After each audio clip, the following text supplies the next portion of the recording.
Hi everyone. This is part one of the Racing on the Thames workshop. And today we're going to be talking about everything you should know in order to think about going racing on the Thames as part of a cruiser race at Greenwich Yacht Club. And roughly we're going to cover everything from equipment and preparation to race start, radio chatter, racing marks, and then lastly, avoiding collisions. And everything we'll talk about today is actually already covered in the documentation that will be shared with a skipper in the notice of race ahead of every race. So the sailing instructions for cruiser races, the racing rules of sailing, the col regs, a notice to mariners for the Thames area, and the PLA navigational directions and Thames bylaws. Those are key documents and they do contain all of the information we're going to be covering. So definitely worth a deeper read. First of all, let's talk about equipment and preparation. So all the things you need to be thinking about before you get on your boat to take part in a race. And the first thing is the equipment you need for your boat, and in particular the safety equipment. So running through these, the first is you need a VHF with the ability to do dual watch on channel 14 and channel 37 or M1, or maybe two separate radios, perhaps a handheld radio and a fixed VHF. Then you'll need a first aid kit, a storm jib, or a mainsail that can actually reduce its size by at least 12.5%, but by some amount. You'll need charts and potting equipment, and it's okay for those to be on your phone or on an iPad. A strong bucket with a lanyard, which you would use to bail out in the event that you were taking on water.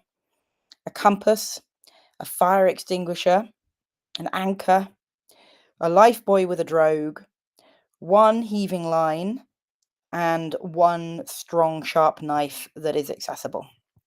And this is all in the sailing instructions under point 15.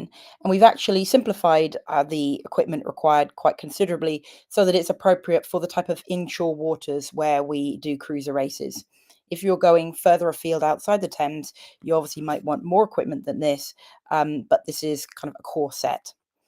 The other thing I would really encourage skippers to do is to sort of really think through a scenario where somebody has fallen overboard. Even though on the Thames we're really lucky we've got inshore lifeboats that can get to us very quickly, what would you really do if someone fell into the water? How do you get them back on board? And perhaps this list here is not going to be sufficient for your boat. Maybe you need a ladder or sort of some extra equipment to help you get somebody back on board. In addition to the equipment for the boat, a personal flotation device should be carried on the boat for every person who's on the boat with a whistle. And it should be marked with the boat or wearer's name and then checked regularly to make sure that it's working. Now, in our sailing instructions, we don't say that the life jacket always has to be worn, but obviously that is best practice and strongly recommended. We do, however, now have the notion of the Y flag, which a race officer may choose to fly, likely in winds above 4-5 or above. And when the Y flag is shown, then it would be required to wear a life jacket or personal flotation device. And the race officer can talk through that at the race briefing. In addition, you need to have third-party boat insurance that does have adequate racing cover. You need competitors to be fit to participate, and then the ability to kind of keep a passage plan if needed, although the notice of race and the race instructions can kind of suffice as a passage plan. On the first point about insurance, it is actually noticeably more expensive to have racing cover, and you might have to specifically check with your insurer that you are covered for racing. As a point of reference from my boat, which is a very small cheap boat, the third party insurance without racing cover would be less than £100, but with racing cover it goes up to about £250. Okay, so you've got all of that sorted. You're ready to join the race. So what happens next? So the sailing instructions describe the start sequence, and at GYC we have three lights in a triangle that you'll see up on the clubhouse, and then we have a transit that goes from the race hut across the river. You can tell where the transit is because there are two triangles, one of which is inverted, and there's a white mark on the far side of the river. When you get the two triangles in line with each other, so the points meet, you know that you're on the transit. Or if you look across the river and also see the white mark kind of in line, that's where the start line is. So during the start sequence, we use both audible sort of blasts and lights to indicate where we are in the start sequence. It's a 5 minute sequence. So at 5 minutes, there'll be one sound and one light will go on. Then at 4 minutes, there'll be one sound and two lights will go on. Then we skip a few minutes, and at 1 minute, there'll be one sound and three lights that go on.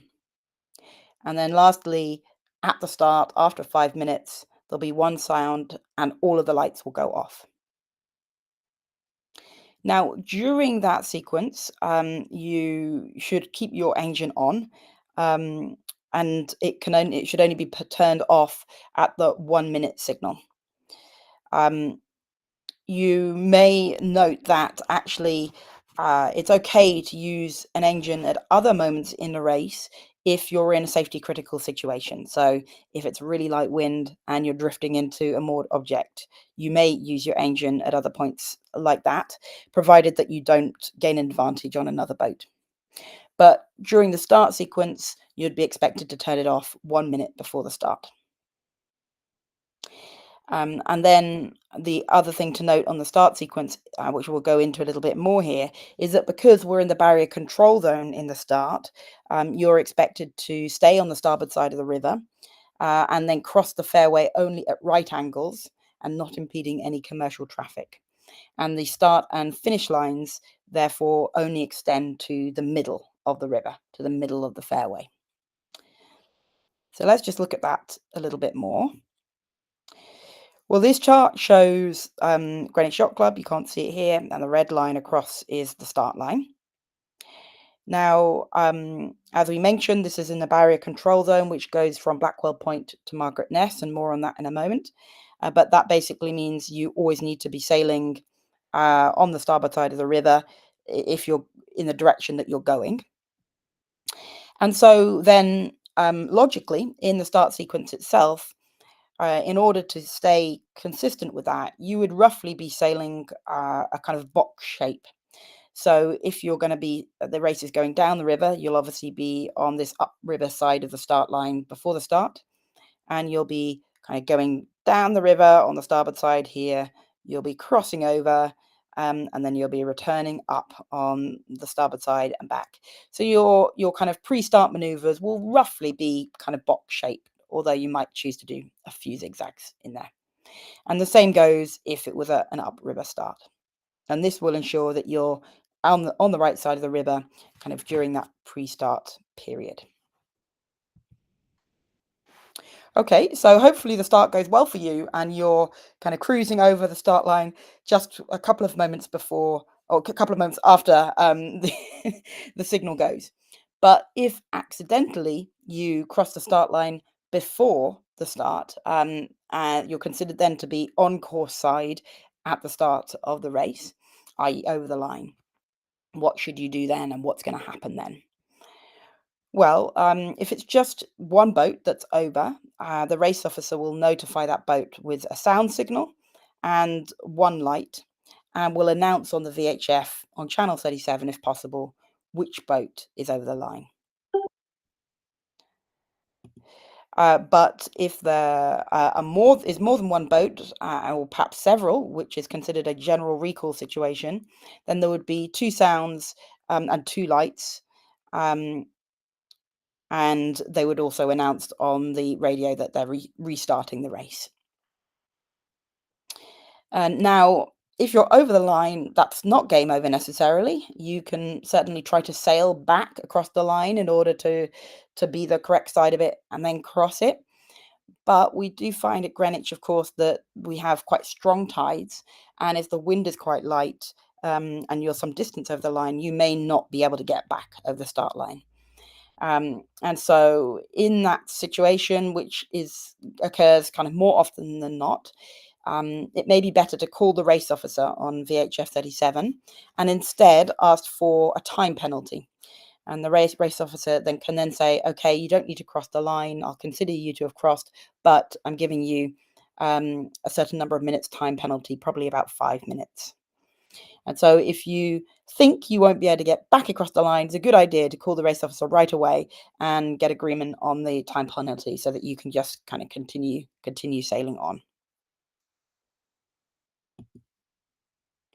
Okay, so you've crossed the line, we're going downriver in this scenario, and you need to get through the Thames barrier. And the sailing instructions have got quite a lot of detail about what you need to do, what the procedure is for going through the barrier when racing. And essentially, as this diagram shows, there's an engine on and an engine off point. And I'll show you what those points look like in a moment. But once you reach the engine on point, as it indicates, you turn your engine on, you let your sails flap, and you are then proceeding in a straight line through the barrier span. You're not motor sailing, unless it just so happens that the wind direction would allow you to go in a very straight line like this. But you're not motor sailing in the sense of tacking. You are literally going in a straight line.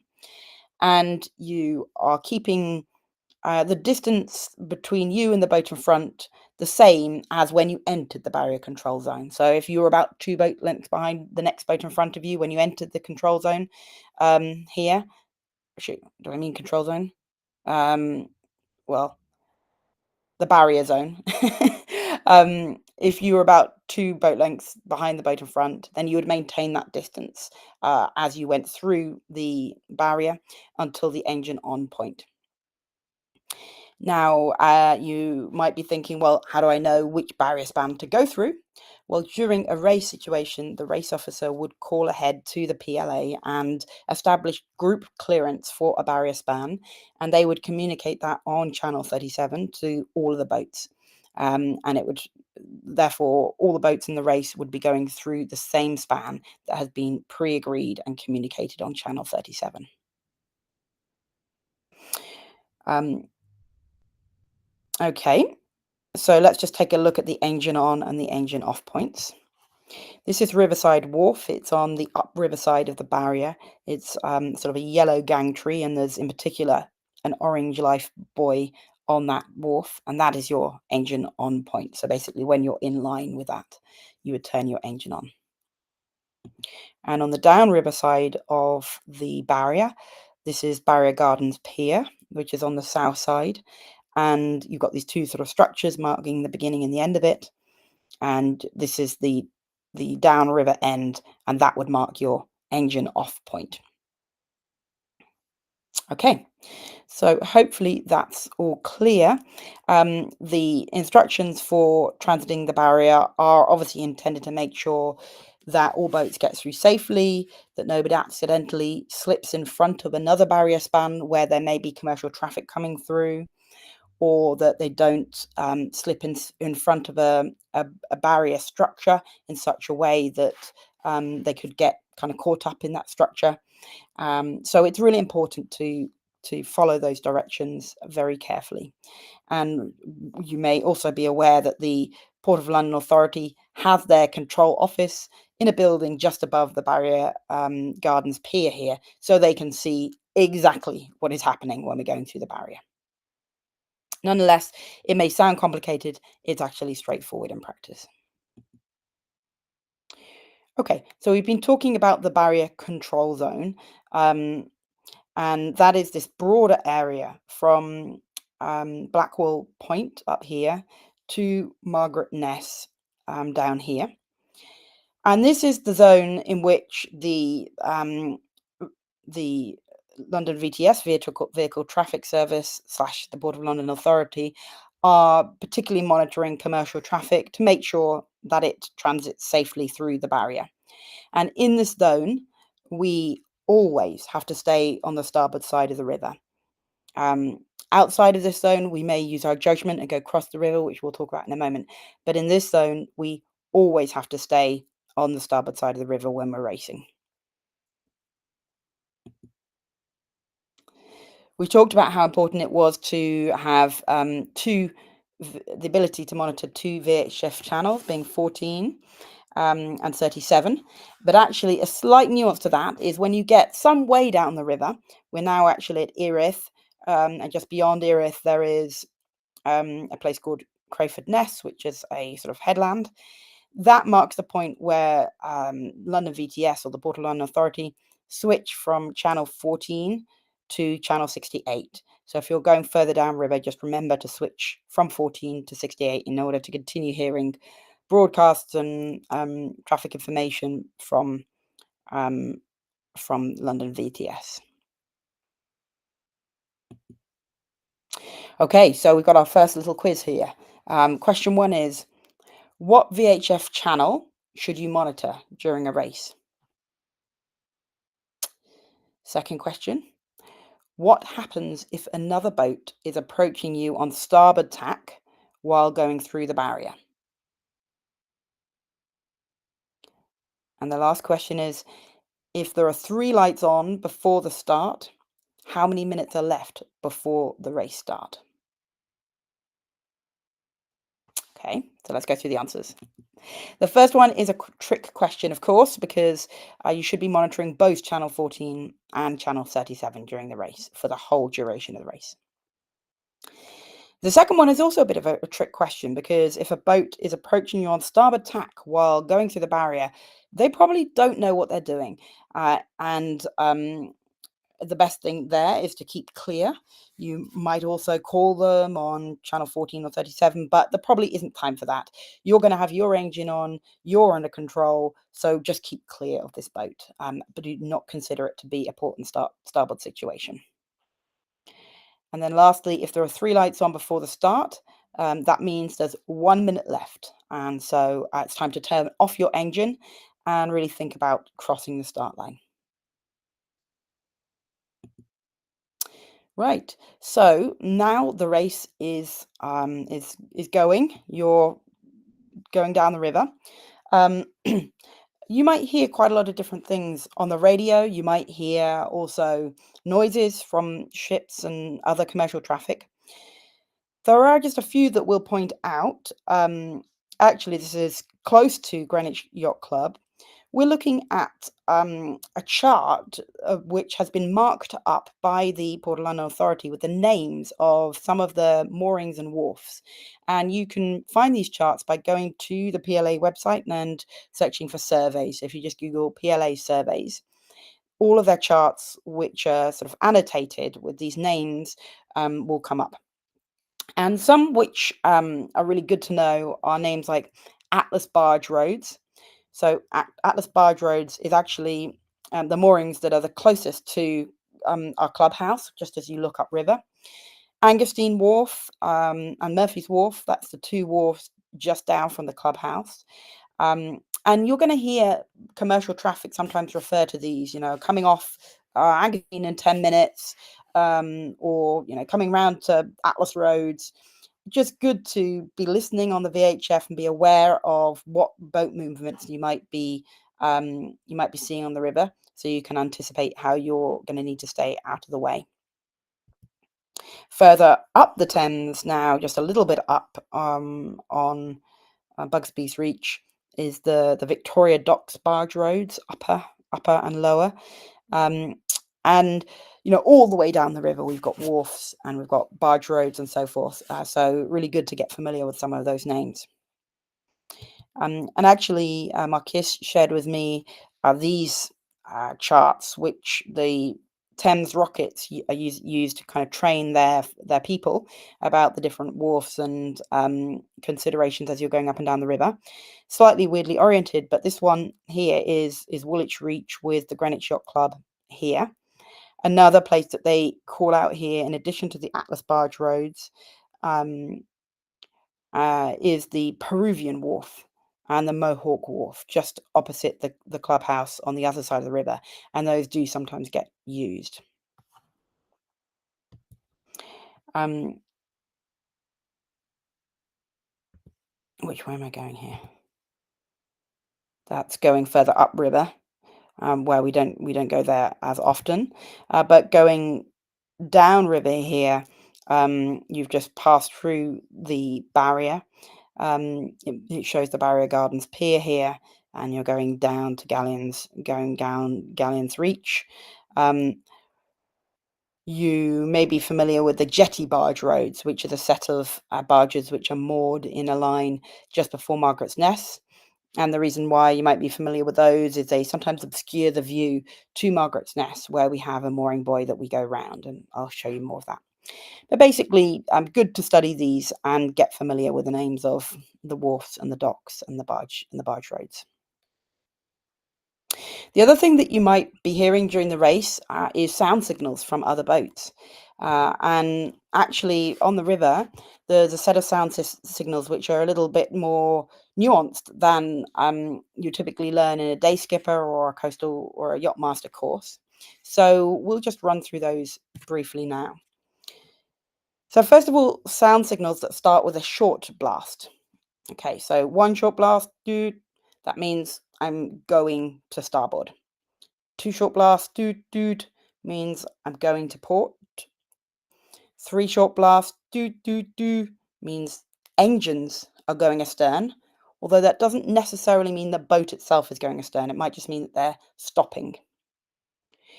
Now we get into something a bit different though. So we've got four short blast, do, a pause, and then do another blast. That means something slightly different. It means I'm turning around to starboard. And so you might have a vessel which is moored and is going to come off the mooring and turn to starboard. Or four short blasts, do, a pause, two blasts, do.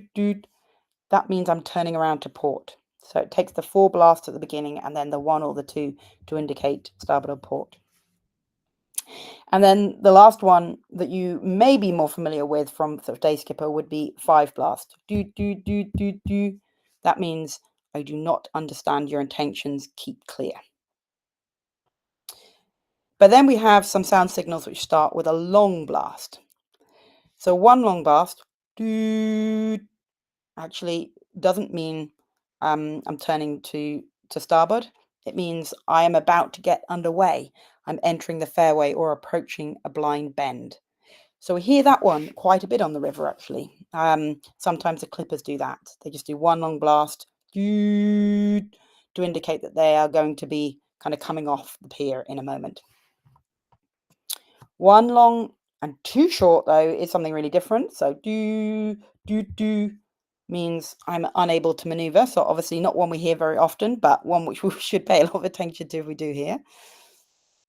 And then we have a series of sound signals which are more about being overtaken that honestly are not used as much. So two long blasts, do. That would be I intend to overtake you on your starboard side. Then we would have the equivalent, do. I intend to overtake you on your port side. And then lastly, in theory, a boat should respond with one long, one short, one long, one short to say, I agree to be overtaken. But of all of these, it's really that first one, the long blast, that you want to be aware of because it's different from the short blast. It means something different. Okay, so let's actually just give ourselves a little bit of a quiz with that. I'm going to make some sound signals now, and you can see if you can remember what they mean. Okay, ready? Doot, doot. So that's two short blasts. So that means I'm going to port. Okay.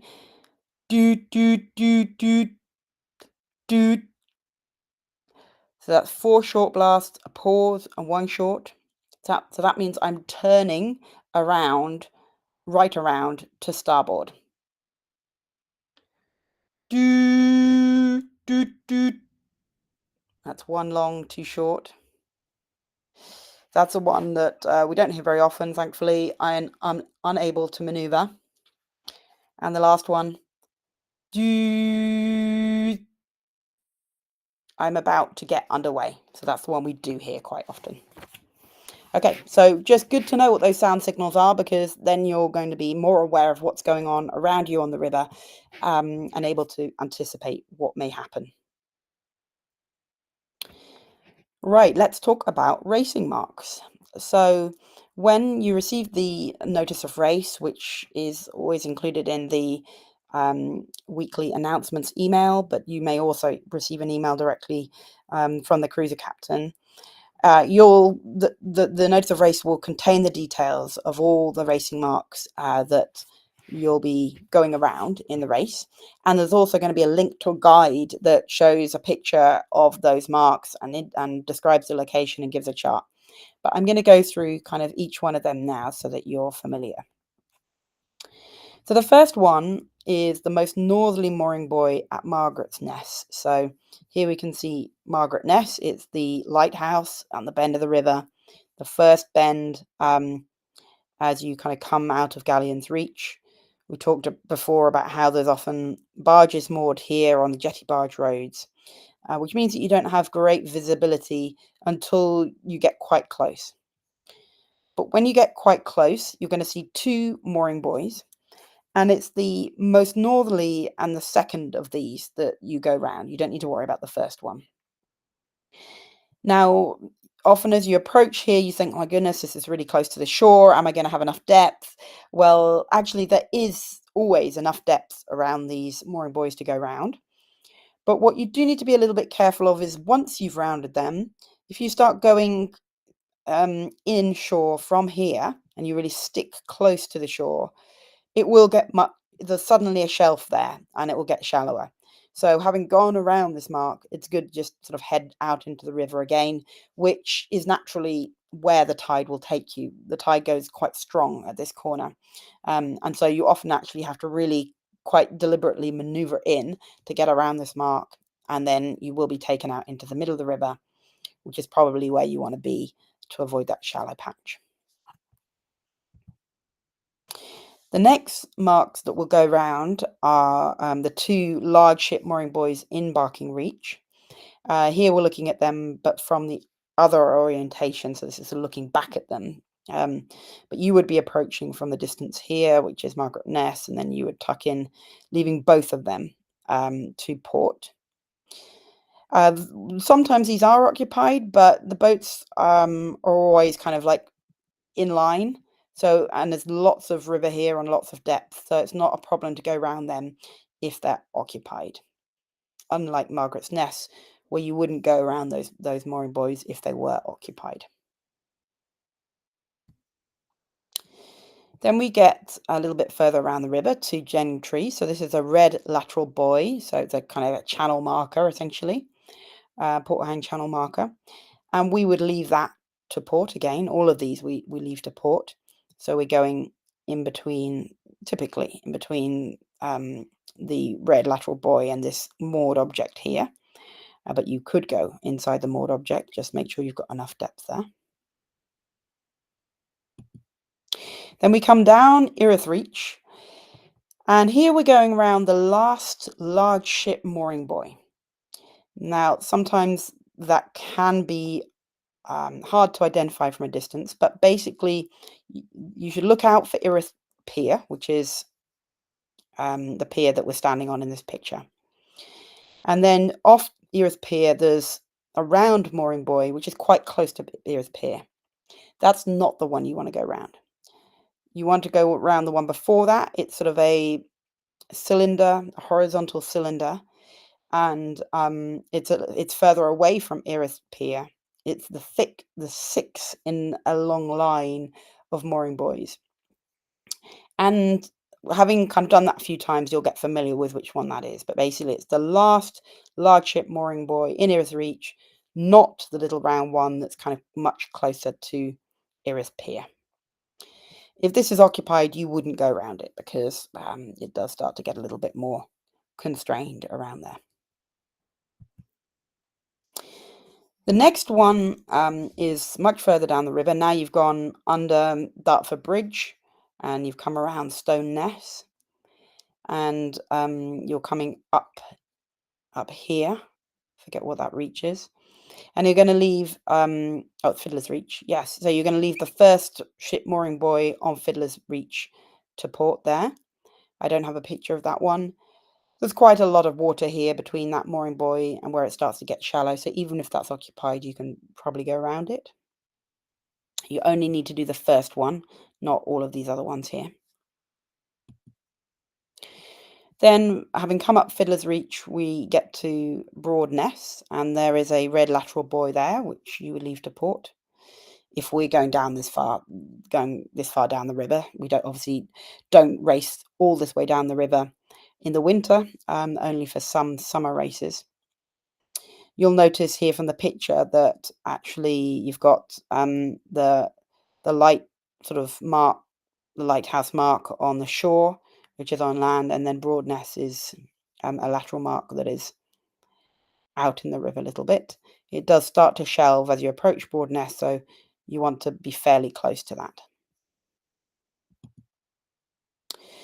Okay, and now we've gotten past Gravesend, and we only race around this buoy once a year. It's the Ovens buoy, the longest race, and you've come all the way around the bend.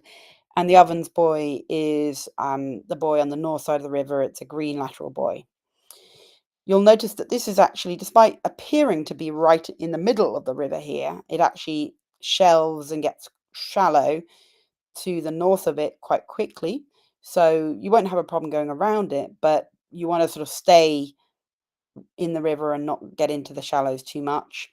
There's going to be a series of groins here, which are sort of are posts with, I don't know if I think they're lit, yeah, but they're posts with like a little green can on them. You definitely want to leave those to starboard and come to the river side of them. And you also have the South Cardinal, so that's a good place to be. Now we're back at Thurrock. We're on the north side of the river now. We've got 2 marks to go around, again leaving to port. This is the White Hart green lateral buoy, and then the Black Shelf green lateral buoy.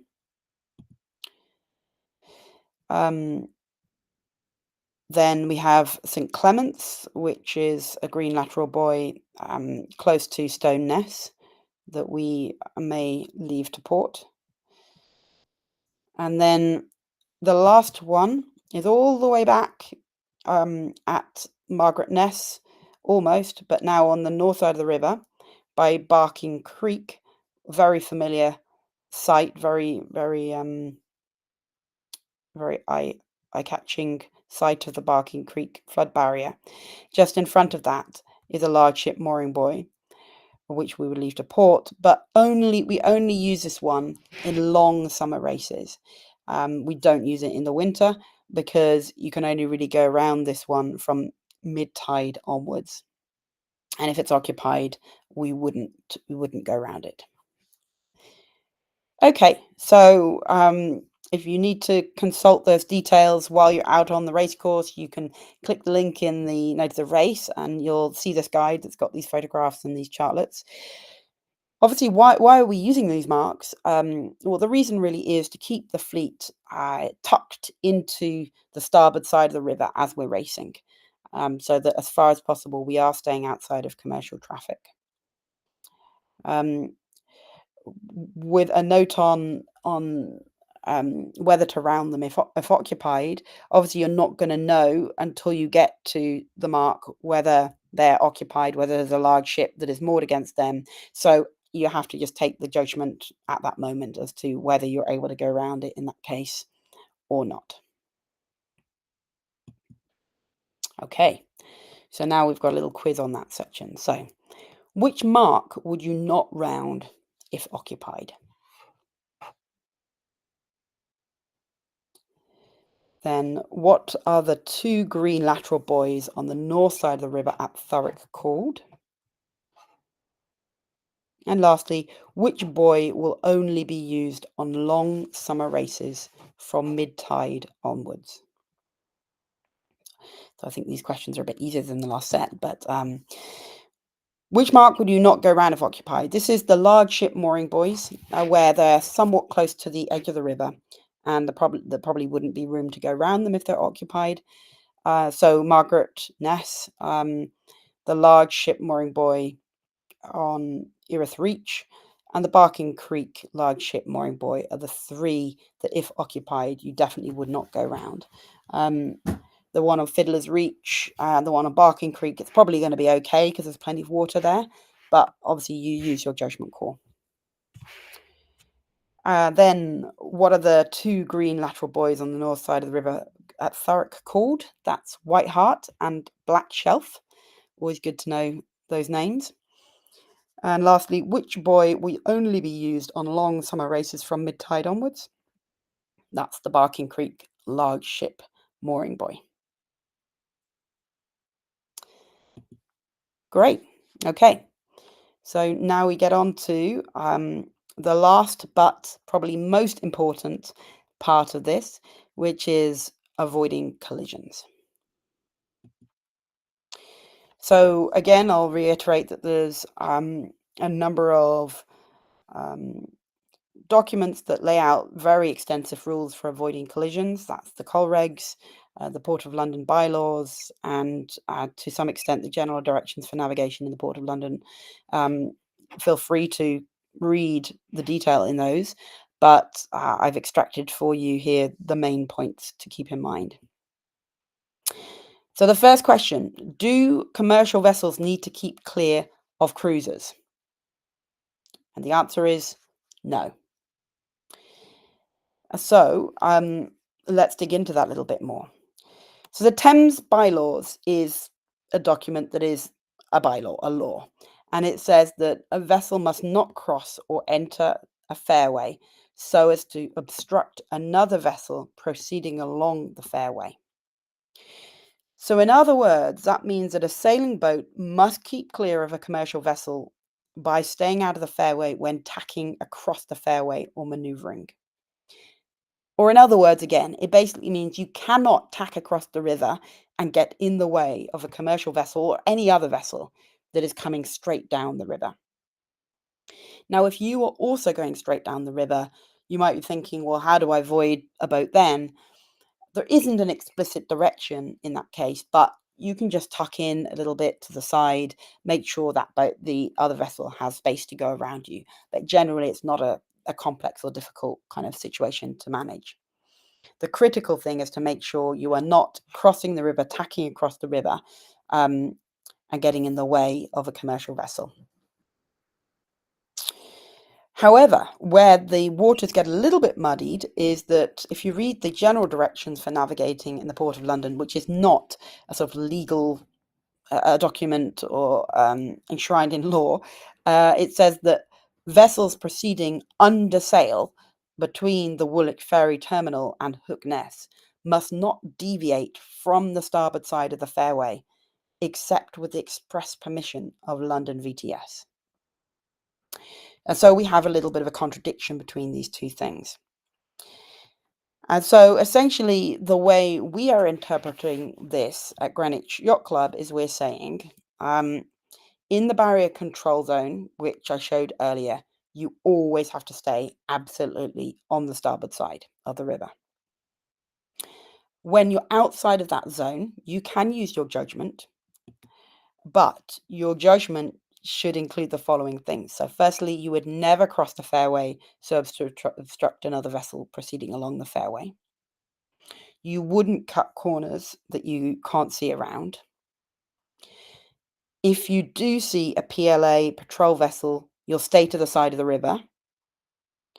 And if you're asked by the PLA to stay to the side of the river for any reason, you will do so for the entire duration of the sail.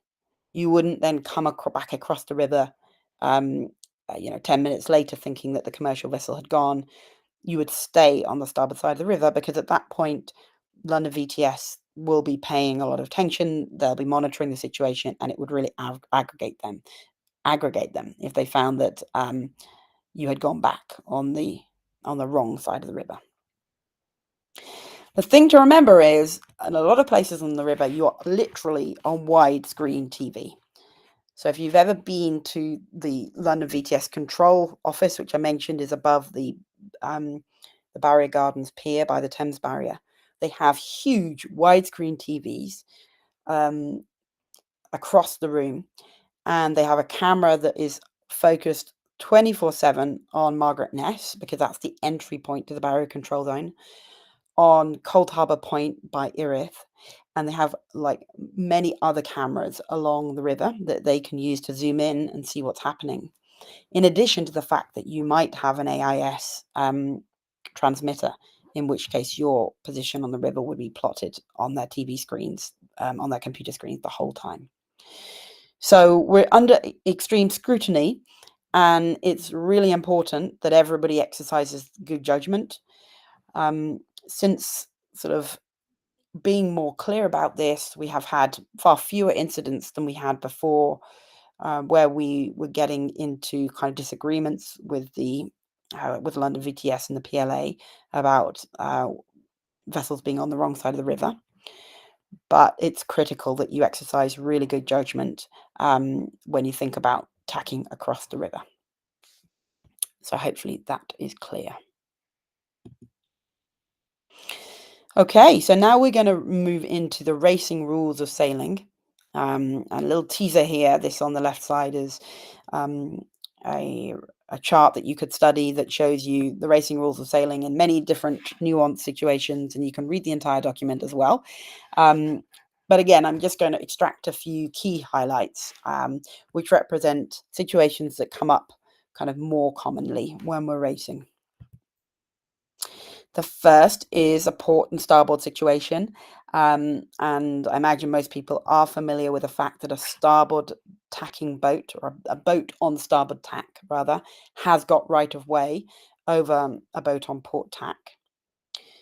But there are a couple of sort of nuances within that. Well, not even nuances, but first of all, you have to know what tack you're on to know whether you're on starboard tack.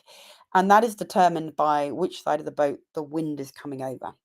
So if the wind is coming over the starboard side, you're likely sitting on the starboard side, then you're a starboard tack boat.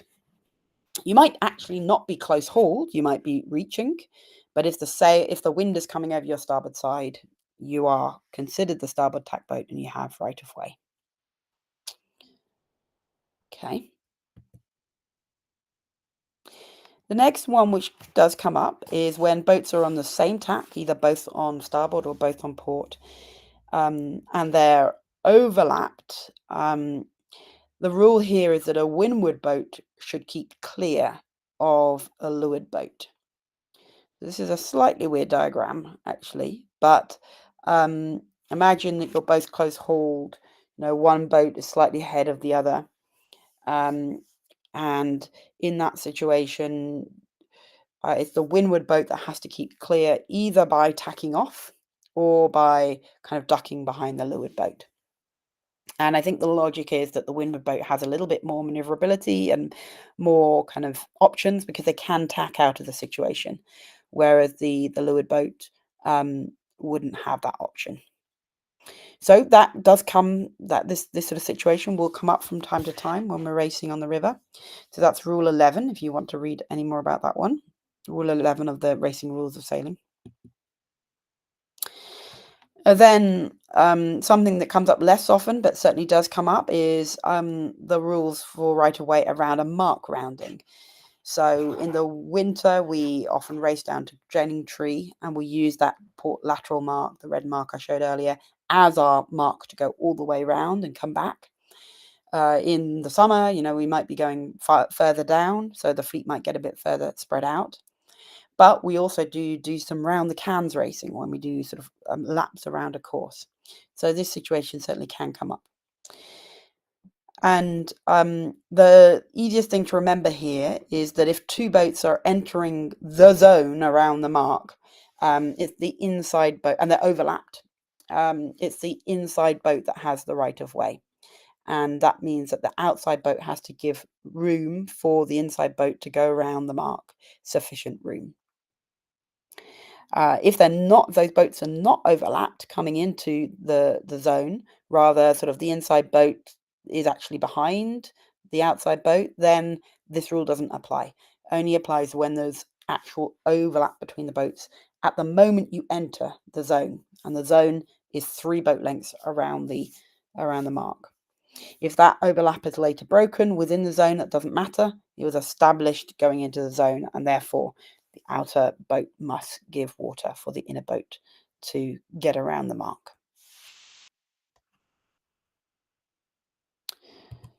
And the last one is room to tack at an obstruction.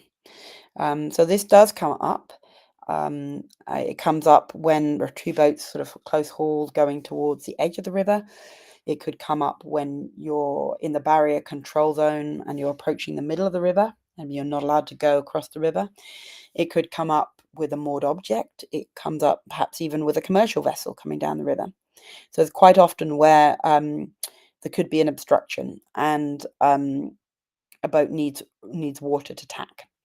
So in this situation, it's the leeward boat which needs to hail to the windward boat to say room to tack, and then in theory the windward boat would sort of respond, sort of saying, go ahead, you tack, and then um, either the windward boat would tack away, therefore allowing the leeward boat to tack, or they might do something different to sort of avoid it. But the most likely thing is that they will tack off. The windward boat would tack off, allowing the leeward boat to tack as well, in order to avoid the obstruction.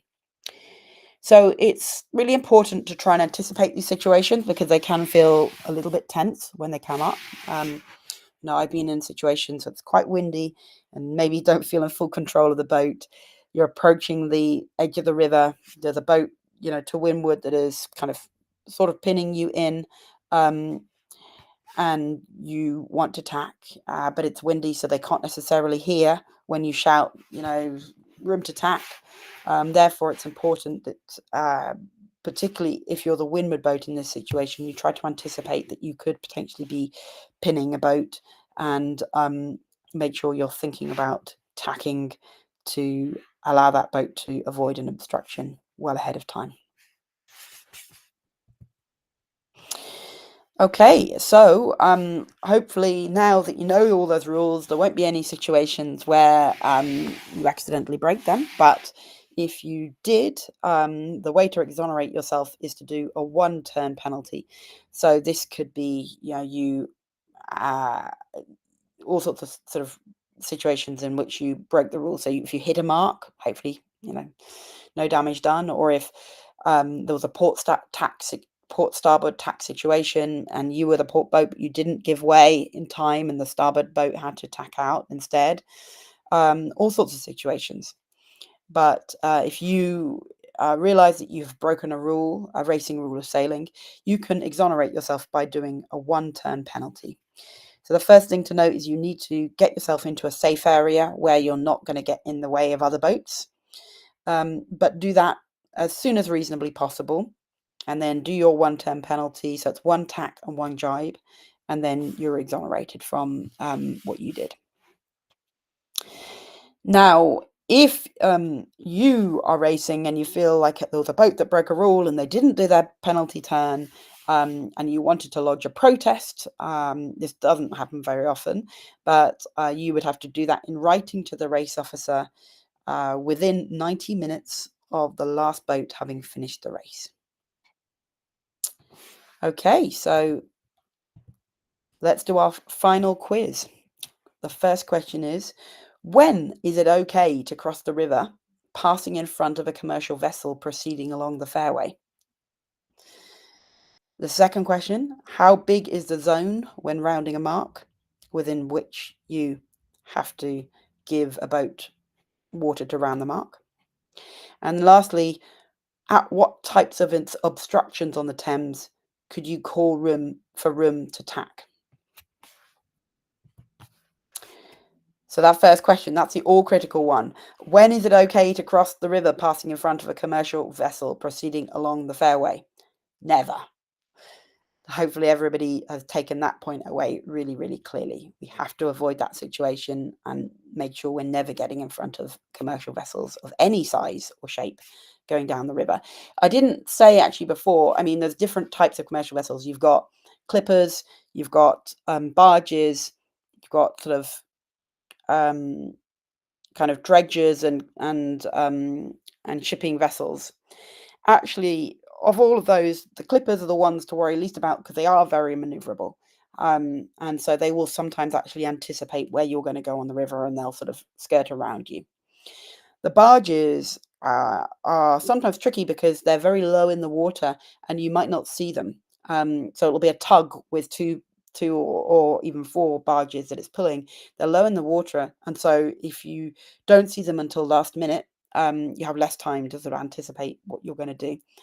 And then of the dredgers and the other sort of shipping vessels, they are much easier to see, but they can sometimes pick up quite a bit of speed. And when they're going round bends in the river, they may appear to be pointing in a direction you wouldn't anticipate because they kind of swing around and like it might seem like they're actually sort of pointed at the bank, or it might seem they're going to come into a wharf, but actually they're not. They're just proceeding along the fairway, but because of the bend in the river, they've had to sort of swing around and their direction looks a little bit strange. So it doesn't really matter. All three types, you've got to avoid them, but the clippers are the ones actually to worry the least about.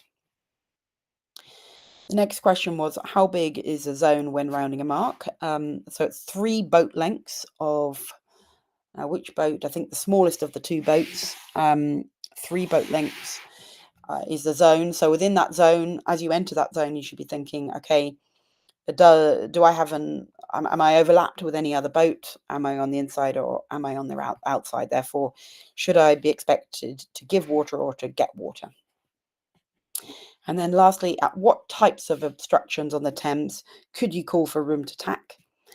There are multiple, but the ones which come up most often are the edge of the river, the middle of the river in the barrier control zone, a moored object like those barges on the jetty barge roads or the Atlas barge roads, and a vessel proceeding down the fairway. So if you saw a commercial vessel coming and you wanted to tack to stay out of the way, not across the river in front of it, but to go back to the side of the river, that could be a situation where you might call for water to tack as well.